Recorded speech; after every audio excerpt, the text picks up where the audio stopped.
ఎన్నికలు అయిపోయాక అన్నీ మర్చిపోయారే. మరి మీరా రాజశేఖర రెడ్డి గారి వారసులు? మీరా రాజశేఖర రెడ్డి గారి ఆశయాలను నిలబెట్టేది? రాజశేఖర రెడ్డి గారు ఉన్నప్పుడు రాజశేఖర రెడ్డి గారి దృష్టిలో ఏ బిడ్డల చదువు ఆగిపోకూడదు, ముఖ్యంగా డబ్బు లేని కారణంగా ఏ బిడ్డల చదువు ఆగిపోకూడదు అనుకున్నాడు రాజశేఖర రెడ్డి గారు. గుర్తుందా? రాజశేఖర రెడ్డి గారు ఒక మాట అనేవాడు. ఏమనేవాడు? మీరు ఏది కావాలంటే అది చదువుకోండి, మీరు డాక్టర్ అవుతారా, మీరు ఇంజనీర్ అవుతారా, మీరు ఎంబీఏ చేస్తారా, మీరు ఎంసీఏ చేస్తారా, మీరు ఏది కావాలంటే అది చదువుకోండి, ప్రభుత్వమే ఉచితంగా చదివిస్తుంది అన్నాడు కదా రాజశేఖర రెడ్డి గారు. మరి ఇప్పుడుందా ఫీజు రీయింబర్స్మెంట్? ఇప్పుడు ఫీజు రీయింబర్స్మెంట్ లేదు. బిడ్డలే పాపం కూలీ నాలి చేసుకుని తల్లిదండ్రులే చదివించుకోవాలి, అప్పో సొప్పో చేసుకుని చదివించుకోవాలి. తీరా అంతా చేశాక ఉద్యోగాలు మాత్రం రావు. ఏం చెప్పారు ఆ రోజు? జగనన్న గారు చెప్పింది, చంద్రబాబు గారు 7,000తో డిఎస్సీ వేస్తే ఆ రోజు జగనన్న గారు తిట్టారు. సిగ్గులేదా?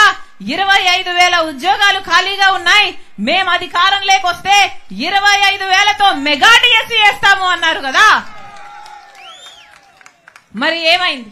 జాబ్ క్యాలెండర్ అన్నారు కదా. ప్రతి సంవత్సరం ఒక్క జనవరి 1 కైనా జాబ్ క్యాలెండర్ వచ్చిందా? మన రాష్ట్రంలో ఒక్క గ్రూప్ 1 ఉద్యోగం అయినా వచ్చిందా?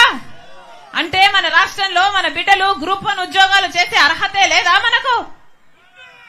మెగా డిఎస్సీ 25,000తో చేస్తామన్నారు, ఒక్క సంవత్సరం కూడా వేయలేదు. ఈరోజు 30,000 ఉద్యోగాలు ఖాళీగా ఉన్నాయి.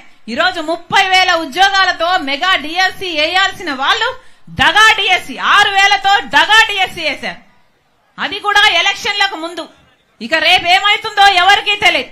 ఆ ఉద్యోగాల నోటిఫికేషన్లు వచ్చాయి, దాని పరీక్షలు ఎప్పుడుంటాయి, దాని ఉద్యోగాలు ఎప్పుడు వస్తాయి ఎవరికీ తెలియదు. ఇది కదా ఈరోజు మన బిడ్డల పరిస్థితి. ఒక్కరంటే ఒక్కరైనా నిజంగా పోరాటం చేశారా? ఒక్కరు కూడా మాట్లాడలేదు కదా. మరి ఇందుకేనా వీళ్ళకు ఓట్లేసింది? ఇందుకేనా వీళ్ళని గెలిపించింది? అసలు వీళ్ళ రాజశేఖర రెడ్డి గారి ఆశయాలను నిలబెట్టేది? బిడ్డలంటే ఎంత ప్రేమ ఉండే రాజశేఖర రెడ్డి గారు. రాజశేఖర రెడ్డి గారి జలయజ్ఞం, రాజశేఖర రెడ్డి గారు మనసులో నుంచి పుట్టింది రాజశేఖర రెడ్డి గారి జలయజ్ఞం. జలయజ్ఞం అంటే రాజశేఖర రెడ్డి గారికి ఎంత ప్రాణమో అందరికీ తెలుసు. మన రాష్ట్రంలోనే, ఈ ఆంధ్ర రాష్ట్రంలోనే 54 ప్రాజెక్టులను తలబెట్టాడు రాజశేఖర రెడ్డి గారు. ఆ 54 ప్రాజెక్టుల జలయజ్ఞంలో 12 ప్రాజెక్టులు రాజశేఖర రెడ్డి గారే పూర్తి చేశారు. మిగిలిన ప్రాజెక్టులను ఎవరూ ముట్టుకోలేదు. జగనన్న గారు ఆ రోజు మేనిఫెస్టోలో చెప్పిన విషయము, మేము అధికారంలోకి వచ్చాక రాజశేఖర రెడ్డి గారి జలయజ్ఞంలోని అన్ని ప్రాజెక్టులను పూర్తి చేస్తాము అన్నారు. మరి ఏమైంది? ఒక్క ప్రాజెక్ట్ అయినా పూర్తయిందా? ఒక్క ప్రాజెక్ట్ అయినా పూర్తయిందా? తట్టెడు మట్టి ఎత్తి మళ్లీ ఇటు పోసారా? జలయజ్ఞం రాజశేఖర రెడ్డి గారికి ప్రాణమైతే అసలు నవరత్నాలలో అదొక రత్నం కదా. జలయజ్ఞంలో ప్రాజెక్టులు పూర్తి చేస్తామన్నారు, నవరత్నాలలో అదొక రత్నం.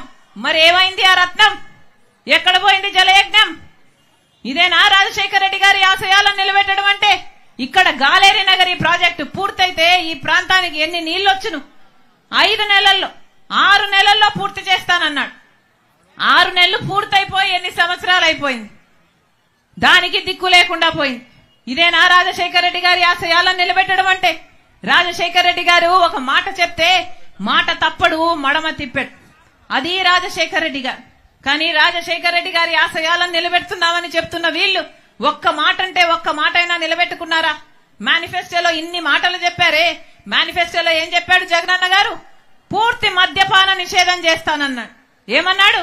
మద్యం అనేది లేకుండా చేసినాక తర్వాతనే నేను వచ్చి ఓట్లు అడుగుతాను అన్నాడు. ఉందా ఇప్పుడు మద్యం? ఉందా? మద్యపాన నిషేధం అయిపోయిందా?